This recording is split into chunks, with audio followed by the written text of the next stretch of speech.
हाँ जी नमस्कार। एक बार फिर से आप सभी का स्वागत करता हूं पैरामेडिकल आईटीआई और नर्सिंग के नंबर 1 चैनल बिहार एकेडमी पे। माय डियर स्टूडेंट्स, कैसे हो आप लोग? आई होप आप सभी अच्छे होंगे और एकदम स्वस्थ होंगे और आपकी पढ़ाई भी एकदम सुपर डुपर चल रही होगी। क्या बात है सर। तो एक बार सभी छात्र इस सेशन से जुड़ जाएं, क्योंकि आज की सेशन जो होने वाली है गाइज बहुत ही ज़्यादा इंपॉर्टेंट होने वाली है सर। हिंदी की काफ़ी इंपॉर्टेंट इंटरेस्टिंग क्वेश्चंस मैं लेकर आ चुका हूं जो आपके आगामी एग्जामों के लिए काफ़ी ज़्यादा वीवीआई सर होगी। तो एक बार सभी छात्र इस सेशन से जुड़ जाएं, इस क्लास से जुड़ जाएं और एक बार वीडियो को लाइक और शेयर कर दें।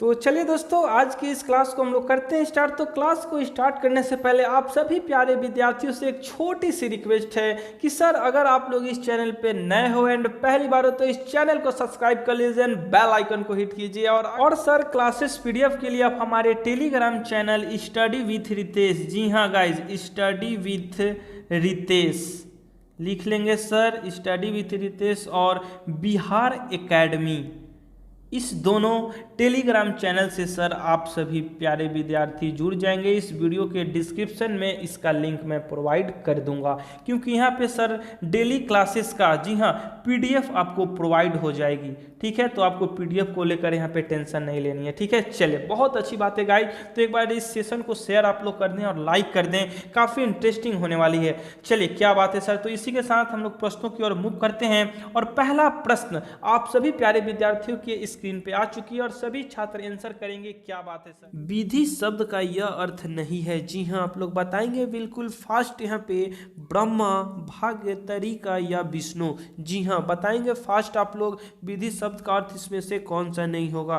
तो वेल डन बच्चों, अगर आप सभी लोग ऑप्शन नंबर डी को लॉक कर रहे हो देन आंसर आपका यहाँ पे सही है। विधि शब्द का अर्थ तो यहाँ पे विष्णु नहीं होती है, क्योंकि विष्णु अर्थात यहाँ पे नारायण, जी हाँ अर्थात नारायण, हरि जैसे शब्द यहाँ पे इनके अर्थ हुए। ठीक है, बट विधि शब्द का अर्थ यहाँ पे ब्रह्मा हो गया, भाग्य हो गया, तरीका हो गया, उसके बाद नियम, कायदा, प्रबंध, व्यवस्था, ढंग, प्रणाली जैसे शब्द यहाँ पे विधि शब्द का अर्थ हुआ बच्चों। ठीक है, तो और भी जो भी इससे रिलेटेड यहाँ पे विधि शब्द का अर्थ है आप लोग लिख लीजिए। यहाँ पे क्या किया होगा? नियम, कायदा, प्रबंध। जी हाँ दोस्तों, तो आप लोग यहाँ पे इसको नोट कर लीजिए, एक्स्ट्रा पॉइंट को भी जरूर नोट कर लीजिएगा, आपके लिए बहुत ज़्यादा यहाँ पे इंपॉर्टेंट होगा। ठीक है, चलिए इसके बाद अब हम लोग नेक्स्ट क्वेश्चन की ओर मूव करेंगे और नेक्स्ट क्वेश्चन भी आपके स्क्रीन पे आ चुकी है और इसमें आपसे पूछा जा रहा है निम्नलिखित में कौन भाववाचक संज्ञा नहीं है। यहाँ पे भाववाचक संज्ञा की बात की जा रही है, तो किसी प्राणी या पदार्थ के स्वभाव, गुण, भाव आदि का बोध करने वाले शब्द भाववाचक संज्ञा कहलाते हैं। तो बताएंगे आप लोग बिल्कुल फास्ट। यहाँ पे ऑप्शन ए है चतुर्था, ऑप्शन बी मिठास, ऑप्शन सी मधुर और ऑप्शन डी आलस्य। तो वेल डन बच्चों, option C is the correct answer यहाँ पे हो जाएगा, क्योंकि मधुर यह हमारा भाववाचक संज्ञा नहीं है। क्यों नहीं है? जो संज्ञा किसी भाव, गुण, दशा आदि का बोध कराती है उससे ही हम लोग भाववाचक संज्ञा कहते हैं। लेकिन यहाँ पे मधुर जो हमारा है यह ना ही भाव प्रकट कर रही है, ना ही गुण, ना ही दशा, इसलिए यह हमारा मधुर जो है हमारा यहाँ पे भाववाचक संज्ञा नहीं है। इसीलिए option C is the correct answer. But चतुर्था यह बच्चों यहाँ पे चतुर शब्द से ली गई है। कौन शब्द से ली गई है? तो चतुर शब्द से ली गई है, इसलिए यह हमारा यहाँ पे क्या प्रकट कर रहा है बताइए आप लोग। तो यहाँ पे बच्चों चतुर्था चतुर शब्द से ली गई है, यहाँ पे भाव प्रकट कर रहा है, इसलिए हमारा यह कौन सा संज्ञा होगा? तो हमारा यह भाववाचक संज्ञा होगा। जी हाँ, मिठास की अगर मैं बात करूँ तो मिठास बताएंगे आप लोग यह क्या प्रकट कर रहा है? तो यह यहाँ पे गुण प्रकट कर रहा है, इसलिए हमारा यह कौन सा संज्ञा होगा? भाववाचक संज्ञा होगा। अगर आलस्य की हम लोग बात करते हैं, आलस्य अर्थात जो व्यक्ति मेहनती नहीं है, कमजोर होता, तो इसे क्या पता चल रही है बताएंगे आप लोग फास्ट यहाँ पे डिफिनेशन के अकॉर्डिंग। तो इसे पता इसका बच्चों किसी भी व्यक्ति का स्वभाव का पता चल रहा है। ठीक है ना, स्वभाव। तो डिफिनेशन के अकॉर्डिंग बच्चों यहाँ पे क्या कहा गया था कि जो संज्ञा किसी भाव, गुण, स्वभाव की बोध कराती हो उसे हम लोग भाववाचक संज्ञा कहते हैं। तो इसलिए बच्चों यहाँ पे ये तीनों हमारा भाववाचक संज्ञा हो जाएगा, बट यहाँ पे मधुर जो है वह हमारा भाववाचक संज्ञा नहीं होगा, इसीलिए यहाँ पे option C is the correct answer. ठीक है, चलिए इसके बाद अब हम लोग अगले प्रश्नों की ओर मूव करेंगे। और अगला प्रश्न भी आपके स्क्रीन पे आ चुकी है और ये भी काफ़ी प्यारा क्वेश्चन है। और इस प्यारे से क्वेश्चन में आपसे पूछा जा रहा है, बताएंगे बिल्कुल फास्ट आप लोग, विद्वान का स्त्रीलिंग है। जी हाँ, विद्वान का स्त्रीलिंग क्या होगा? विसुधु होगा, गुणवती होगा, बुद्धिमती होगा या सुता होगा? बताएंगे बिल्कुल फास्ट, विद्वान का स्त्रीलिंग। जी हाँ, तो वेल डन बच्चों, अगर आप सभी का जवाब आ रही है option number A, then answer आपका यहाँ पे सही है। यानी विद्वान का स्त्रीलिंग बच्चों क्या होगा? विदुषी होगा। जी हाँ, उसके फिर दोस्तों गुणवती अर्थात गुणवान स्त्री। जी हाँ, आप लोग लिख लीजिएगा, काफ़ी इंपॉर्टेंट है ये, गुणवान स्त्री। ठीक है, फिर अगर बात की जाए बुद्धिमती की, तो बुद्धिमती का अर्थ बच्चों यहाँ पे हो जाएगा बुद्धिमान स्त्री। आप लोग लिखते हुए चलेगा, बहुत ज़्यादा यहाँ पे इम्पॉर्टेंट है, इसका अर्थ मैं आपको लिख दे रहा हूँ। उसके बाद सुता, बताएंगे सुता का अर्थ क्या होगा? यहाँ पे फटाफट बताइए बच्चों। तो सुता का अर्थ यहाँ पे हो जाएगा पुत्री। जी हाँ, पुत्री। तो इस प्रश्न का राइट आंसर बच्चों क्या हुआ? Option number A is the right answer. ठीक है, उसके बाद जो भी थे यहाँ पे गलत थे, तो यहाँ पे बाकी का मैं यहाँ पे अर्थ लिख दिया हूँ, आप लोग इसको नोट कर लीजिएगा, काफ़ी इंपॉर्टेंट है। ठीक है, चलिए इसके बाद हम लोग नेक्स्ट क्वेश्चन की ओर बढ़ेंगे। और अगला क्वेश्चन भी आपके स्क्रीन पे आ चुकी है और ये भी काफ़ी प्यारा क्वेश्चन है। और इसमें पूछा जा रहा है, जिसने यह काम किया है वह सामने आए में कितने शब्द हैं जो स्वर नाम हैं? जी हाँ, बिल्कुल फास्ट बताएंगे आप लोग, जो काम किए हैं वह सामने आए में कितने शब्द स्वर नाम हैं? 0, 1, 2, 3। जी हाँ, बिल्कुल फास्ट बताएंगे आप लोग, करेक्ट आंसर इसकी क्या होगी?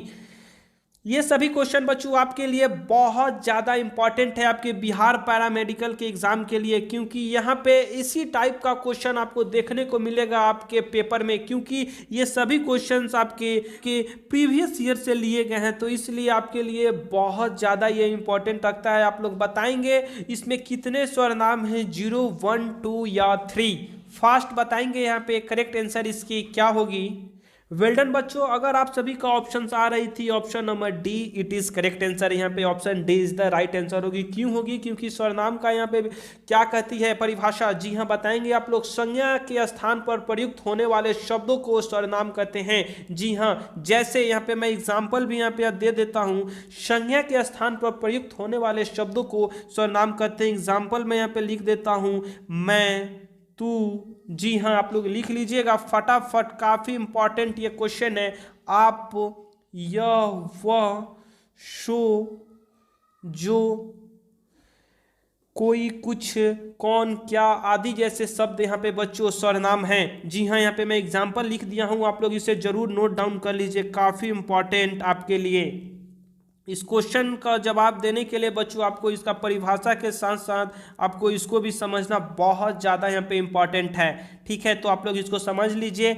आदि जैसे शब्द बच्चों यहाँ पे क्या हुए? स्वरनाम हुए। तो यहाँ पे बताएंगे, जो आपका यहाँ पे क्वेश्चन दिया गया था, जिसने यह काम किया है वह सामने आए, कितने शब्द हैं? तो यहाँ पे देखिए, आप लोगों को यहाँ पे पता चलेगी कितने शब्द हैं, बताएंगे बिल्कुल फास्ट। तो पहला आपका बच्चों हो गया इसमें जिसने। जी हाँ, पहला आपका जिसने हो गया, उसके बाद यह हो गया, उसके बाद बताएंगे बिल्कुल फास्ट, उसके बाद वह हो गया। ये तीनों हमारा क्या हुआ? सर्वनाम हुआ। आप लोग एग्जाम्पल में भी देख लो बच्चों, इसका जो भी डिफिनेशन कहता है, यानी संज्ञा के बदले जो शब्द प्रयुक्त होता है वो हमारा सर्वनाम कहलाता है। तो यहाँ पे देखिए, मैं, तू, आप, यह, वह जैसे शब्द यहाँ पे जितने भी हैं ये सभी हमारा सर्वनाम हुए। इसीलिए बच्चों जिसने, यह, वह यहाँ पे सही जवाब हो गया, यानी option D is the correct answer. ठीक है बच्चों, तो आप लोगों को यहाँ पे समझ में आई। चलिए इसके बाद अब हम लोग नेक्स्ट क्वेश्चन की ओर बढ़ेंगे, और नेक्स्ट क्वेश्चन भी आपके स्क्रीन पे आ चुकी है, और ये भी काफ़ी प्यारा क्वेश्चन है। और यहाँ पे आपको बतानी है निम्नलिखित में कौन सा विशेषण नहीं है। जी हाँ, बिल्कुल फास्ट निम्नलिखित में कौन सा विशेषण नहीं है? अनुभव, उपयोगी, आर्थिक, काल्पनिक। जी हाँ, बताएंगे बिल्कुल फास्ट। यहाँ पे इसकी करेक्ट आंसर यहाँ पे क्या होगी? इसमें विशेषण अर्थात जो शब्द संज्ञा या सर्वनाम की विशेषता, गुण, दोष, संख्या, परिणाम, रंग, आकार, दशा आदि बतलाए उसे हम विशेषण कहते हैं। तो जी हाँ दोस्तों, यहाँ पे संज्ञा या सर्वनाम की विशेषता बताने वाले शब्द यहाँ पे क्या? तो यहाँ पे विशेषण कहलाते हैं। तो आप सभी लोग को यहाँ पे ऑप्शन बतानी है कौन सी होगी। तो वेल डन बच्चों, अगर आप सभी का जवाब आई option number A, then answer आपका यहाँ पे सही है, क्योंकि यहाँ पे उपयोगी, आर्थिक, काल्पनिक ये तीनों हमारा क्या है? ये तीनों हमारा विशेषण है। ठीक है, ये तीनों हमारा विशेषण है। बट यहाँ पे जो हमारा अनुभव है यह यहाँ पे विशेषण नहीं है। क्यों? क्योंकि यह बच्चों यहाँ पे संज्ञा शब्द है।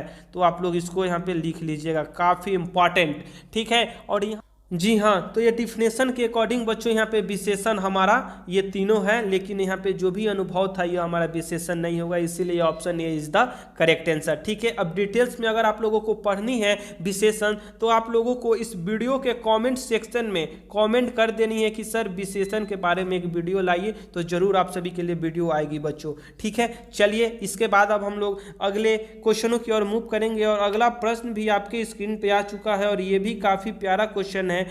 घोड़े पर सवार होना का अर्थ है। जी हाँ, बताएंगे बिल्कुल फास्ट। यहाँ पे घोड़े पर सवार होना मुहावरे का अर्थ क्या होगा? घोड़े का अपमान करना, धाक जमा देना, शीघ्रता में होना, या काम करने को तैयार होना। बिल्कुल फास्ट बताएंगे इसका करेक्ट आंसर क्या होगी। जी हाँ, वेल डन बच्चों, अगर आप सभी लोग ऑप्शन नंबर सी को लॉक कर रहे हैं, देन आंसर आपका यहाँ पे सही है। यानी घोड़े पर सवार होना मुहावरे का अर्थ होगा शीघ्रता में होना। अगर इसको आप लोग वाक्यों में अगर बदलोगे तो इसका वाक्य होगा बच्चों, आप तो घोड़े पर सवार हैं, जरा ठहरे तभी काम हो पाएगा। जी हाँ, तो आप लोग यह वाक्य को भी लिख लीजिए, काफी इंपॉर्टेंट यह वाक्य है इस मुहावरे के लिए। जी हाँ, जी हाँ माय डियर स्टूडेंट, तो आप लोग ये वाक्य को भी आप लोग लिख लीजिएगा, काफ़ी इंपॉर्टेंट है। ठीक है, चलिए इसके बाद हम लोग अब नेक्स्ट क्वेश्चन की ओर मूव करेंगे, और नेक्स्ट क्वेश्चन आपकी स्क्रीन पे आ चुकी है, और ये भी काफ़ी प्यारा क्वेश्चन है, और इसमें आपसे पूछा जा रहा है, यह आकाश का परिवाची नहीं है। जी हाँ, बिल्कुल फास्ट बताएंगे, आकाश का परिवाची नहीं है, नभ,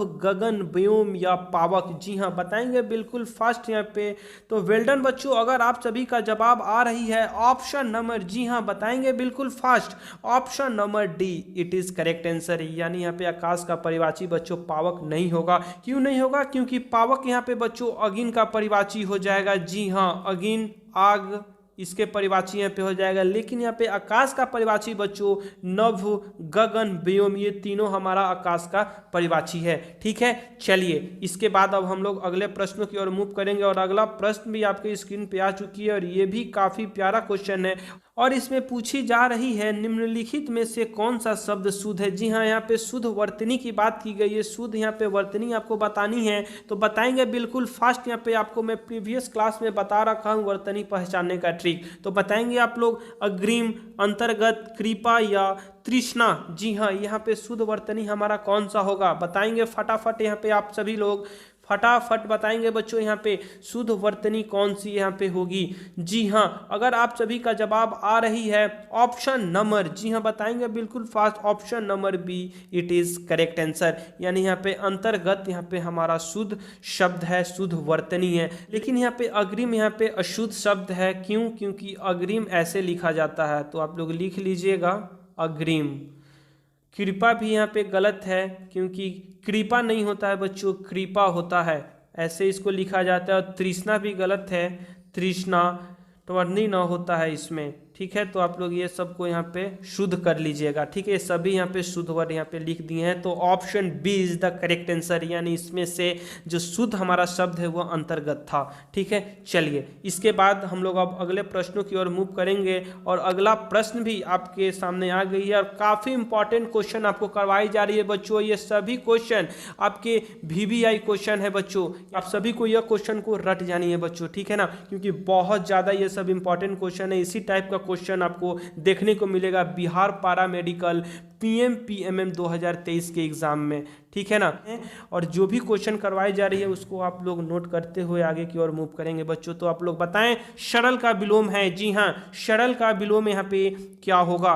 फटाफट बताएंगे आप लोग। बहुत ही प्यारा सा क्वेश्चन, कृत धन कुटिल दुष्ट या पंडित? जी हाँ, बताएंगे बिल्कुल फास्ट। यहाँ पे करेक्ट आंसर क्या हो जाएगी?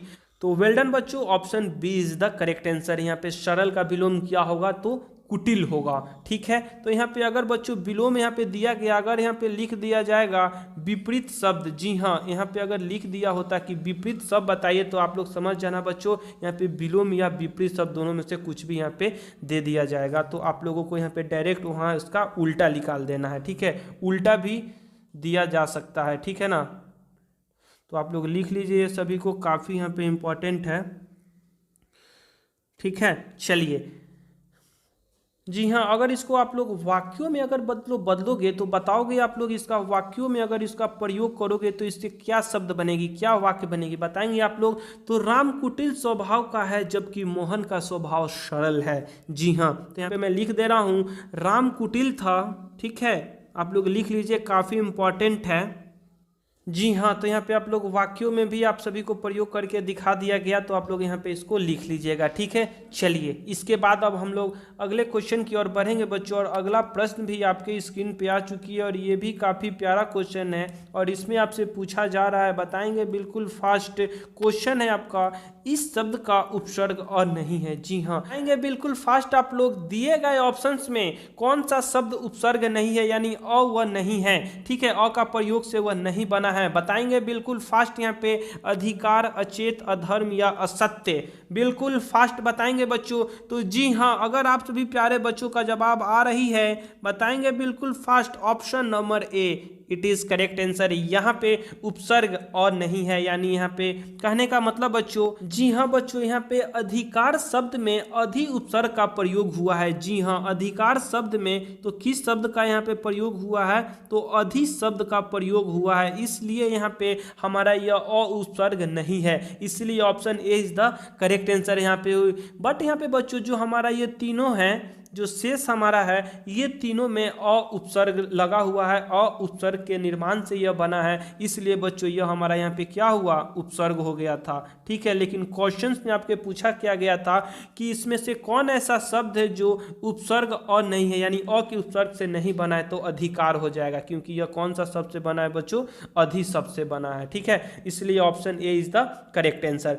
चलिए बढ़ेंगे हम लोग नेक्स्ट क्वेश्चन की ओर, और नेक्स्ट क्वेश्चन भी आपके स्क्रीन पे आ चुकी है और ये भी काफ़ी प्यारा क्वेश्चन है बच्चों। और इसमें आपसे पूछा जा रहा है, निम्नलिखित में से किसे आधुनिक युग का तुलसी कहते हैं? जी हाँ, बिल्कुल फास्ट बताएंगे आप लोग, निम्नलिखित में से किसे आधुनिक युग का तुलसी कहा जाता है? रामधारी सिंह दिनकर, मैथिली शरण गुप्त, गोपाल सिंह नेपाली या कबीर दास? जी हाँ, बिल्कुल फास्ट बताएंगे, यहाँ पे करेक्ट आंसर इसकी क्या होगी? तो वेल डन बच्चों, option B is the correct answer है यहाँ पे, यानी आधुनिक युग का तुलसी मैथिली शरण गुप्त जी को कहा जाता है। ठीक है, अगर आपसे पूछ दिया जाएगा कि राष्ट्र कवि किसे कहा जाता है? जी हाँ, राष्ट्र कवि का दर्जा किसे मिला था? बताएंगे आप लोग फटाफट। तो ये भी बच्चों मैथिली शरण गुप्त जी को ही यहाँ पे मिला था। ठीक है ना, यानी राष्ट्र कवि के नाम से भी ये बहुत सुप्रसिद्ध कवि हैं। ठीक है, तो आप लोग राष्ट्र कवि, आप लोग इसको भी एक क्वेश्चन बनाकर यहाँ पे लिख लीजिएगा। ठीक है, चलिए इसके बाद अब हम लोग अगले क्वेश्चनों की ओर बच्चों मूव करेंगे। और अगला प्रश्न भी आपके स्क्रीन पे आ चुकी है और ये भी काफ़ी प्यारा क्वेश्चन है और इसमें पूछा जा रहा है कि किसे हिंदी भाषा के लिए प्रथम ज्ञानपीठ पुरस्कार प्रदान किया गया? जी हाँ, आप लोग बताएंगे बिल्कुल फास्ट। यहाँ पे हिंदी भाषा में किसको ज्ञानपीठ पुरस्कार से सबसे पहले पुरस्कृत किया गया था? ऑप्शन ए है Mahadevi Verma, option B Munshi Premchand, option C Nagarjun और ऑप्शन डी सुमित्रा नंदन पंत। जी हाँ, बताएंगे बिल्कुल फास्ट बच्चों आप सभी लोग। तो वेल डन बच्चों, अगर आप सभी की जवाब आ रही है option number D it is correct answer. यहाँ पे सुमित्रा नंदन पंत जी को ज्ञानपीठ पुरस्कार पाने वाले प्रथम हिंदी लेखक थे। जी हाँ, जी हाँ बच्चों, और सुमित्रा नंदन पंत जी बहुत ही यहाँ पे फेमस या राइटर रह चुके हैं और इनको यहाँ पे ज्ञानपीठ पुरस्कार भी मिल चुका है। जी हाँ, अगर आपसे पूछ दिया जाएगा कि सुमित्रा नंदन पंत जी को ज्ञानपीठ पुरस्कार किस लिए दिया गया था, तो आप सभी क्या बताओगे? तो जी हाँ बच्चों, इनको ज्ञानपीठ पुरस्कार यहाँ पे आप लोग लिख लीजिएगा, ज्ञानपीठ पुरस्कार। जी हाँ, ज्ञानपीठ पुरस्कार इनको 1968 में छिंदवाड़ा के लिए मिला था। जी हाँ बच्चों, छिंदवाड़ा। आप लोग लिख लीजिए, काफ़ी इंपॉर्टेंट ये क्वेश्चन है। ठीक है, चलिए इसके बाद अब हम लोग अगले प्रश्नों की ओर बच्चों मूव करें। तो अगले प्रश्नों की ओर हम लोग मूव करते हैं और अगला प्रश्न भी आपकी स्क्रीन पे आ चुकी है और ये भी काफ़ी प्यारा क्वेश्चन है और इसमें आपसे पूछा जा रहा है, बताएंगे बिल्कुल फास्ट आप लोग, ईमानदारी कौन सा संज्ञा है। जी हाँ, यहाँ पे ईमानदारी की बात की जा रही है। बताएंगे आप लोग फटाफट यहाँ पे, व्यक्तिवाचक, भाववाचक, समूहवाचक या इनमें से कोई नहीं। जी हाँ, बिल्कुल फास्ट बताइए आप लोग। तो वेल डन बच्चों, option B is the correct answer, यानी यह भाववाचक संज्ञा होगी। ईमानदारी कौन सी यहाँ पे संज्ञा है, तो भाववाचक संज्ञा है। व्यक्तिवाचक भी नहीं होगा, समूहवाचक भी नहीं होगा। ठीक है, यह हमारा कौन सा संज्ञा है, तो भाववाचक संज्ञा, क्योंकि यह यहाँ पे भाव प्रकट कर रहा है। ठीक है, ईमानदारी। ठीक है, चलिए इसके बाद अब हम लोग अगले प्रश्नों की ओर बढ़ेंगे और अगला प्रश्न भी आपकी स्क्रीन पे आ चुका है। ये भी बहुत ही ज़्यादा प्यारा प्रश्न है बच्चों। जी हाँ, आप लोग बताएंगे निम्नलिखित में से कंठ ध्वनियाँ कौन सी है। जी हाँ, यानी जो हम लोग कंठ से बोलते हैं वह ध्वनियाँ कौन सी है। इससे क्वेश्चन आपको 100% बच्चों आएगा, वर्णमाला। ठीक है, तो आप लोग इससे क्वेश्चन को जितना करेंगे उतना आपके लिए बहुत ज़्यादा यहाँ पे इम्पॉर्टेंट होगा। ठीक है ना, आपके लिए बहुत ज़्यादा यहाँ पे अच्छी रहने वाली है आपकी एग्जाम के लिए। तो आप लोग बताएंगे कंठ से बोलने वाली कौन कौन सी है यहाँ पे, क ख, ऑप्शन बी य र, ऑप्शन सी च ज और ऑप्शन डी ट न। बताएंगे बिल्कुल फास्ट यहाँ पे, कंठ से बोलने वाली कौन सी यहाँ पे ध्वनियाँ हैं, बताएंगे। जी हाँ, तो वेल डन बच्चों, option A is the correct answer, यानी कंठ, क ख ग घ अंग। जी हाँ, ये हमारा कंठ से बोले जाने वाली ध्वनियाँ, इसीलिए option A is the correct answer. चलिए इसके बाद अब हम लोग नेक्स्ट क्वेश्चन की ओर बढ़ेंगे और नेक्स्ट क्वेश्चन भी आपकी स्क्रीन पे आ चुकी है और ये भी बहुत ही प्यारा क्वेश्चन है बच्चों और इसमें आपसे पूछा जा रहा है, निम्नलिखित में कौन स्वर नहीं है। जी हाँ, यहाँ पे स्वर की बात की जा रही है। तो बताएंगे आप लोग स्वर इसमें से कौन नहीं होगा, अ उ ए इ। बताएंगे फटाफट यहाँ पे क्या नहीं होगा, बिल्कुल फास्ट आप लोग बताएंगे सभी, यहाँ पे करेक्ट आंसर इसकी क्या होगी। जी हाँ, तो वेल डन बच्चों, option D is the correct answer, यानी यहाँ पे स्वर हमारा कौन कौन सा हो गया, तो अ, आ, छोटी ई, बड़ी ई, छोटा ऊ, बड़ा ऊ, री, ए ओ,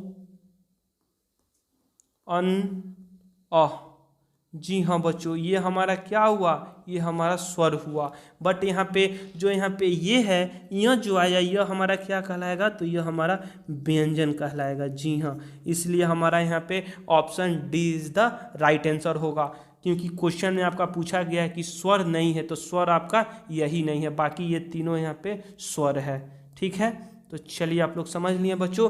तो यहाँ पे आपके लिए एक बहुत ही प्यारा सा क्वेश्चन आप लोग बताएंगे, यहाँ पे मैं लिख दे रहा हूँ बच्चों, आप सभी के लिए बहुत ही ज़्यादा इम्पॉर्टेंट ये क्वेश्चन, आप सभी प्यारे विद्यार्थियों के लिए। अगर 2023 में आपको एग्ज़ाम देनी है और आप सभी को एग्ज़ाम क्रैक भी करना है, तो आपको ये क्वेश्चन का जवाब एनी हाउ देना होगा। ठीक है, कि कितने % विद्यार्थी की तैयारी अच्छी से हो रही है या नहीं हो रही है, इससे यही पता चल जाएगी आज की इस वीडियो में। ठीक है, तो आप सभी को यहाँ पे बतानी है, क्या बताओगे आप लोग। जी हाँ, आप लोगों को बतानी है बच्चों कि हिंदी में स्वर और व्यंजनों की संख्या कितनी कितनी होती है। ठीक है, तो यह क्वेश्चन आपको आज तो होमवर्क के रूप में मैं दे रहा हूँ, हिंदी में स्वरों की संख्या कितनी होती है, स्वरों और व्यंजनों की संख्या। ठीक है, आपको बतानी है इस वीडियो के कमेंट सेक्शन में कितनी होती है। ठीक है, तो फास्ट आप लोग बताओगे इस वीडियो के कमेंट सेक्शन में। मैं देखना चाहूँगा कितने % विद्यार्थी इस प्यारे से क्वेश्चन का करेक्ट आंसर देते हैं या नहीं दे रहे हैं। ठीक है, तो चलिए मिलेंगे बच्चों हम लोग ऐसे ही इंफॉर्मेटिव, ऐसे ही इंटरेस्टिंग क्लास के साथ। तो आज की क्लास आप सभी को कैसी लगी, इस वीडियो के कमेंट सेक्शन में अपना फीडबैक भी ज़रूर दीजिएगा। चलिए ऐसे ही इंफॉर्मेटिव वीडियो के साथ मिलूंगा, जब तक के लिए आप लोग स्वस्थ रहिए, मस्त रहिए। Okay everyone, bye bye and Vande.